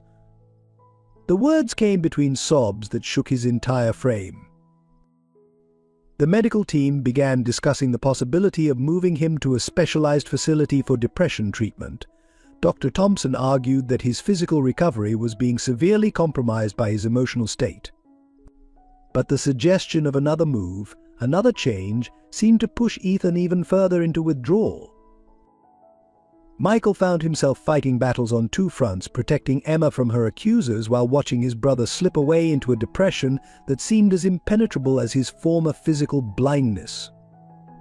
The strong-willed musician who had survived years of darkness was disappearing, replaced by a shell of a man who had lost not just his music, but his very will to heal. The turning point came through Martha's dedication to maintaining the mansion during the family's absence. While cleaning Ethan's wing, she discovered a hidden compartment in his old desk, triggered accidentally as she dusted its ornate carvings. Inside lay a collection of letters, yellowed with age, still in their original envelopes, all addressed to Ethan Carter from Sarah Mitchell. The letters, spanning several months, told a story that changed everything. Sarah had indeed written to Ethan about her pregnancy, but the letters had been intercepted by his then-manager, Gerald Thompson, who feared a child would derail Ethan's rising career. The final letter, dated just weeks before Sarah's death, contained the missing music box, a gift intended for their unborn daughter. Martha's hands trembled as she read Sarah's last words: "Ethan, if you're reading this, I hope you can forgive me for keeping our child a secret for so long. The music box plays our duet from that last night in Paris. I've had it modified to include a secret compartment, where I've placed documentation of Emma's rightful inheritance, both financial and musical. She deserves to know her father's legacy." Gerald Thompson, now a prominent figure in the classical music world, had orchestrated more than just the concealment of letters. Bank statements found with the correspondence revealed that he had systematically diverted funds from Sarah's music school account, creating the appearance of financial irregularities that would later taint her reputation. The most damning evidence came in the form of a confession letter from Thompson himself, written after Ethan's accident but never sent. In it, he admitted to orchestrating Sarah's professional downfall when she threatened to expose his actions, forcing her into poverty during her pregnancy. The stress had contributed to her declining health and eventual death. The music box itself contained proof of Emma's inheritance, legal documents, photographs, and most importantly, a recording of Sarah and Ethan performing together, with Sarah's voice explaining the truth to their unborn child. The recording had captured their last duet, the same piece Emma had played instinctively on her first night in the greenhouse. Martha rushed the evidence to Michael at the hospital. He immediately contacted his legal team, who began unraveling the web of deception. The investigation revealed that Rebecca Wells had been in contact with Thompson recently, suggesting a coordinated effort to discredit Emma and prevent the truth from emerging. Victoria Blackwood, still advocating for Emma, discovered through her father's connections that Thompson had made substantial donations to St. Catherine's Home, specifically to maintain control over information about Emma's past. Wells had been his willing accomplice, using her position to suppress any inquiry into Emma's background. The documentation proved not only Emma's legitimate claim to her musical heritage, but also exposed the systematic campaign to keep her separated from her father. Thompson had monitored her progress at the orphanage through Wells, ensuring she would never learn the truth about her parents. Among the papers was a deed to a small property in Paris, the studio, where Sarah and Ethan had spent their last days together. Sarah had maintained it through a trust, hoping it would one day belong to their child. The deed came with a letter explaining how the studio still contained their old piano, waiting for Emma to claim her birthright. Perhaps most touching was a collection of composition notebooks, filled with pieces Sarah and Ethan had written together during their brief time as a couple. The margins contained their notes to each other, dreams for their future, and eventually Sarah's private messages to their unborn child. These compositions revealed the depth of their musical and personal connection. The final piece of evidence was a video recording from the Paris studio's security system, showing Thompson removing boxes of documents shortly after Sarah's death. This explained the missing evidence that had allowed him to create a false narrative about her financial troubles and professional reputation. Martha organized the evidence carefully, knowing that each piece would help restore not just Emma's reputation but also the honor of both her parents. The truth had been hidden in plain sight, waiting in Ethan's own study, preserved by Sarah's foresight and discovered through Martha's diligence. Gerald Thompson's world began unraveling during a prestigious music festival in Boston, where he was serving as chief adjudicator. Michael Carter, accompanied by his legal team, confronted him publicly with the evidence. The timing was deliberate. Many of the industry's most influential figures were present to witness Thompson's fall from grace. "You stole more than money," Michael declared, his voice carrying across the festival hall. "You stole years that a father and daughter should have shared. You destroyed a woman's reputation and left her child an orphan." The assembled musicians, many of whom had known both Sarah and Ethan, listened in stunned silence. Rebecca Wells, summoned to explain her role, broke down under questioning. She revealed how Thompson had paid her to keep Emma isolated at the orphanage, to discourage her musical pursuits, and to create false records that would make any future claims of inheritance appear fraudulent. Her confession, recorded by Michael's attorneys, provided the final link in the chain of evidence. The confrontation reached its climax when Victoria Blackwood stepped forward with additional evidence. Her father's banking connections had uncovered offshore accounts where Thompson had hidden funds stolen from Sarah's music school. The revelation sparked a federal investigation into years of financial manipulation within the classical music industry. Emma, watching from the side of the hall, finally understood the full scope of the conspiracy that had shaped her life. The missing music box, the false accusations, the years of isolation, all had been orchestrated to keep her from discovering her true heritage. As Thompson attempted to defend himself, she walked to the festival's grand piano. Without a word, she began to play the duet from the Paris recording, the piece her parents had performed together before Thompson tore them apart. The melody carried across the hall, silencing Thompson's protestations. Those present recognized the distinctive style, a perfect blend of Sarah's delicacy and Ethan's passion. Martha had brought Ethan to the festival against medical advice, believing he needed to face this moment. As Emma played, something shifted in his expression. The music penetrated the fog of his depression, connecting him to both his past love and his present responsibility. His fingers began moving in sync with Emma's performance, muscle memory awakening. Thompson, watching his carefully constructed world collapse, made a desperate attempt to maintain control. He claimed that his actions had been meant to protect Ethan's career, that Sarah had agreed to the arrangement. But the letters proved otherwise, each one documenting his systematic destruction of a family. The most powerful moment came when Emma reached the part of the duet that had been Ethan's solo. She paused, and in the silence Ethan rose from his wheelchair. Despite his trembling hands and uncertain steps, he made his way to the piano. Father and daughter, united by music and truth, completed the piece together. Their performance became a public reclaiming of their story. Industry professionals who had accepted Thompson's version of events for years now witnessed the undeniable musical connection between Ethan and his daughter. The similarity in their technique, their emotional interpretation, spoke louder than any DNA test. Victoria's father, moved by the truth and his daughter's role in exposing it, announced his bank would establish a fund to investigate similar cases of financial fraud in arts organizations. The scandal had revealed systemic problems that had allowed Thompson's manipulation to go undetected for so long. Martha watched as the family she had helped protect finally confronted their demons. She saw how Emma's shoulders straightened with each revelation, how Ethan's hands grew steadier as he played. The truth, though painful, was setting them free. As Thompson was led away by federal agents, he turned to make one final statement.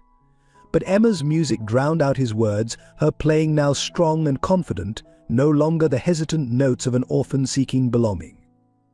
She had found her voice, her heritage, and her father. The confrontation marked more than just the exposure of past wrongs. It represented a turning point in Ethan's recovery, giving him a purpose that transcended his physical challenges. His daughter needed him not just as a teacher or a father, but as a partner in reclaiming their shared legacy. The aftermath of Thompson's exposure brought a wave of healing that touched far more lives than just the Carter family. Emma's first act, after the truth emerged, was to return to St. Catherine's home. Not in shame as Wells had intended, but in triumph, bearing the newly established Sarah Mitchell Foundation's plans for renovation and musical education.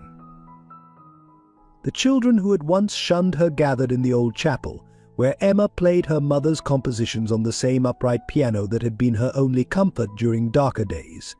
This time her music carried not loneliness but hope.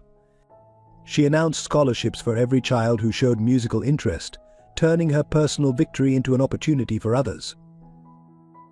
Victoria Blackwood's transformation from bully to ally became complete when she volunteered to teach basic piano lessons at St. Catherine's. Her example inspired other students from Millbrook Academy to join the volunteer program, bridging the social gap that had once seemed insurmountable. The music rooms that would replace the old storage spaces would bear plaques honoring both Sarah Mitchell and the students who helped make it possible. Ethan's recovery took on new meaning as he focused on helping other children who had faced similar injustices. His hands, though still not fully steady, could guide young fingers on piano keys.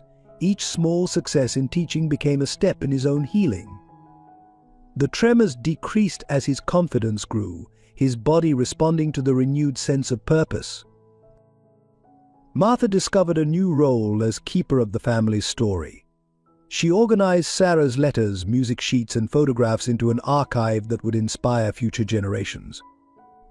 The greenhouse, once Ethan's prison, was transformed into a living museum where students could learn about music's power to heal and unite. Rebecca Wells, facing the consequences of her actions, chose a path of redemption. She volunteered to testify against Thompson and others involved in similar schemes across different orphanages. Her insider knowledge helped authorities uncover a network of corruption that had exploited vulnerable children for years. Though her past actions couldn't be undone, her cooperation helped prevent future injustices. The Paris studio, preserved by Sarah's foresight, became a sanctuary for young musicians who couldn't afford proper practice spaces. Emma and Ethan traveled there together, their first father-daughter trip, to restore the old piano and establish a scholarship program in Sarah's memory. The small apartment above the studio would host visiting students, creating an international community of young artists. Michael's role evolved beyond that of protector and provider. He found himself drawn more deeply into the musical world, not as a performer, but as a bridge between art and opportunity. His business acumen, combined with his newfound appreciation for music's transformative power, made the Sarah Mitchell Foundation a force for positive change in arts education. The most profound transformation was in the relationship between Emma and Ethan. As his sight gradually improved, every new visual discovery became a shared joy. The first time he clearly saw her smile, the moment he could distinguish the color of her eyes, so like Sarah's, each milestone was celebrated with music. Their duets evolved, incorporating their experiences of loss and reunion into increasingly complex emotional expressions. During a special concert marking the Foundation's launch, Emma premiered a piece she had composed titled Redemption in D Major. The composition told their family's story, beginning with Sarah's love theme from the Paris recordings, moving through darker passages representing their years of separation, and culminating in a triumphant reunion that brought together elements of both parents' musical styles. The event also served as an opportunity for public reconciliation. Victoria performed a duet with Emma, symbolizing the transformation of their rivalry into friendship. Former orphanage staff members who had opposed Wells's actions were honored for their quiet resistance. Even some of Thompson's former associates came forward to make amends, offering support for the Foundation's mission. The music box that had sparked so much controversy found its rightful place in the greenhouse's museum. Its melody, the duet from Paris, played daily as students arrived for lessons. The secret compartment, now empty of its crucial documents, held new treasures, small notes from children describing their musical dreams, each one a testament to the legacy of hope that had emerged from darkness. The circle of healing widened beyond the immediate family. Other orphanages reached out for help implementing music programs. Musicians who had faced similar exploitation found courage to tell their stories. The Carter Mansion, once a symbol of isolation, became a gathering place for those seeking to transform pain into art. The Carter Mansion's transformation into the Sarah Mitchell Academy of Music marked the beginning of a new era. The formal opening ceremony, held in the expanded greenhouse, brought together students from St. Catherine's Home, Millbrook Academy, and young musicians from across the country. Emma and Ethan performed the inaugural piece, a complex duet that showcased both their individual talents and their deep musical connection. Under Martha's supervision, the mansion's numerous rooms were converted into specialized teaching spaces. The grand salon became a recital hall, its ornate mirrors and crystal chandeliers reflecting the light of new dreams. Practice rooms lined the east wing, each equipped with different instruments to accommodate various musical interests. The former servants' quarters transformed into dormitories for residential students who couldn't afford housing. The greenhouse remained the heart of the academy. Its perfect acoustics and natural light made it ideal for masterclasses and special performances. The roses and orchids that had witnessed Ethan's years of isolation now bloomed more vibrantly than ever, as if responding to the constant flow of music and youthful energy. Victoria Blackwood convinced her father to donate state-of-the-art recording equipment, establishing a professional studio in what had once been Ethan's secluded wing. Students could now record their progress, create portfolios for conservatory applications, and learn the technical aspects of music production. The library, already extensive with generations of Carter family sheet music, expanded to include works from diverse musical traditions. Michael commissioned special editions with Braille notation, ensuring that visually impaired students could access the full curriculum. The collection grew to include Sarah's recovered compositions and Ethan's pre-accident works, providing students with unique learning materials. Emma took particular pride in designing the beginner's wing. Remembering her own early struggles, she created a welcoming space where young children could explore music without pressure. Colorful walls displayed musical notes, child-sized instruments filled bright corners, and a special area was dedicated to music therapy sessions. The Academy's admission policy reflected its founding spirit. Talent and passion were the only requirements. A robust scholarship program, funded through the Sarah Mitchell Foundation, ensured that financial circumstances would never prevent a promising student from attending. The student body became a vibrant mix of backgrounds and experiences, united by their love of music. Martha's role evolved into that of house mother for the residential students. Her apartments adjacent to the dormitories became a sanctuary where young musicians could find comfort and guidance. She maintained the tradition of Sunday dinners, now served to a much larger family of students and teachers. The mansion's grounds were landscaped to create outdoor performance spaces. A small amphitheater built near the greenhouse hosted summer concerts under the stars. Practice pavilions dotted the gardens, providing quiet spaces for students to work while surrounded by nature. The iron gates that had once symbolized isolation now stood permanently open, welcoming visitors to regular community concerts. As the Academy grew, it attracted master teachers from around the world. Many were drawn by the unique story of its founding and stayed for the special atmosphere that pervaded every corner of the property. The mansion, which had once echoed with silence, now resonated with scales, arpeggios, symphonies, and most importantly, laughter. 1 year after the Academy's opening, the Carter family gathered in the greenhouse for a private celebration. Ethan's vision had improved enough to see his daughter clearly for the first time, though he would always have some limitations. The moment he truly saw Emma's smile, so like Sarah's, brought tears to his eyes. Their musical connection, forged in darkness, had blossomed into something even more profound in the light. Michael watched his brother and daughter at the piano, marveling at how far they had come. The adoption papers, framed alongside Emma's first competition medals, hung in his study as a testament to how legal bonds had merely formalized what their hearts had already known. His role as Emma's adoptive father complemented, rather than competed with her relationship with Ethan. Martha prepared a special dinner featuring recipes from Sarah's old notebook, found among her papers in the Paris studio. The familiar taste brought back memories for Ethan, who shared stories of his time with Sarah that Emma had never heard. Each anecdote filled in pieces of her history, completing the picture of the mother she had lost too soon. Victoria, now a regular presence at family gatherings, brought a surprise. She had tracked down several of Sarah's former students who shared their own memories of Emma's mother.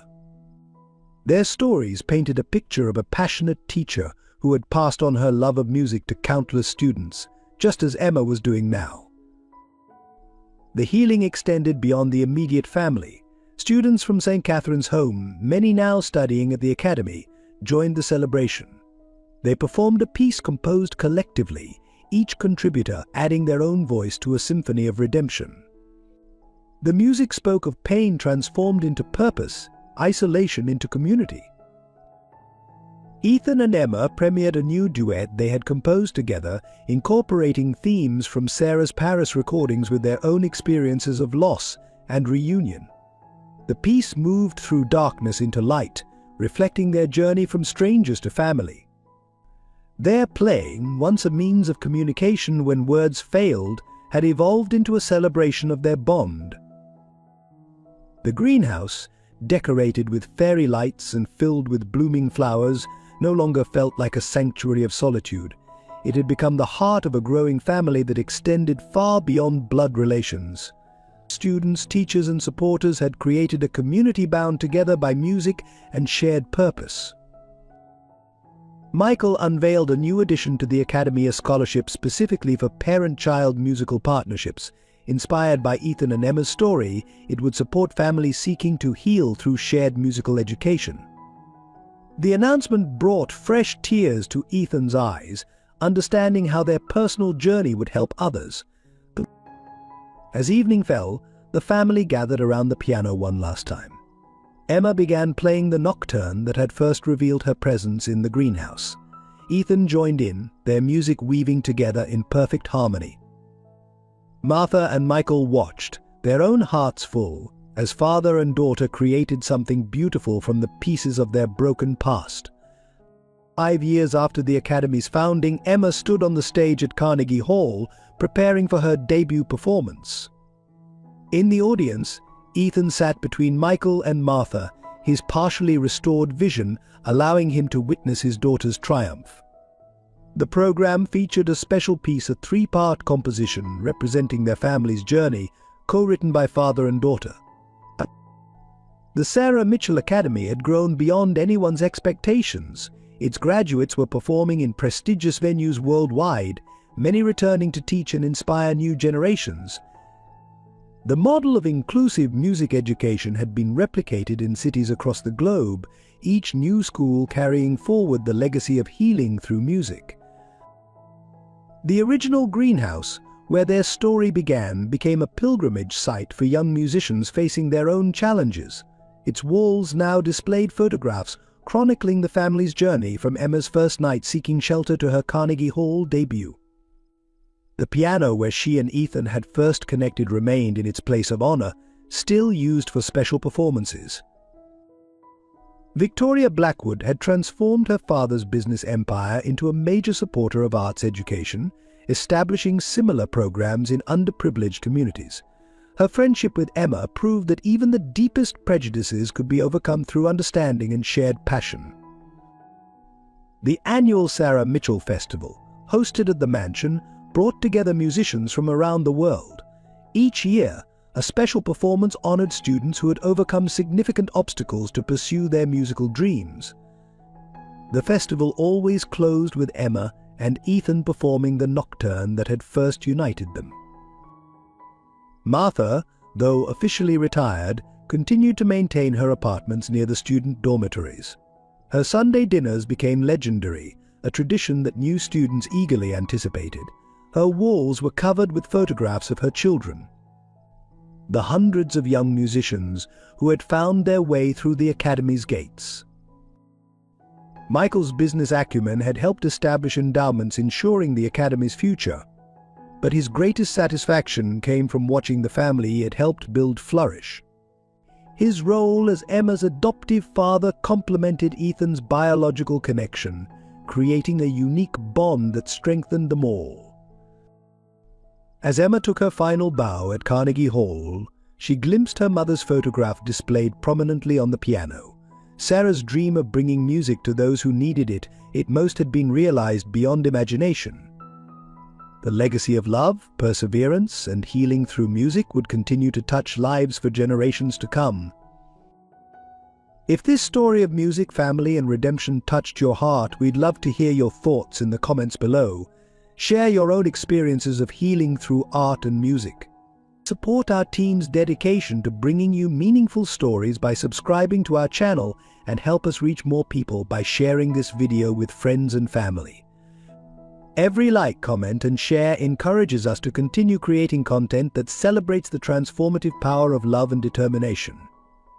Join our community of storytellers and listeners as we explore more tales that remind us of humanity's resilience and capacity for healing.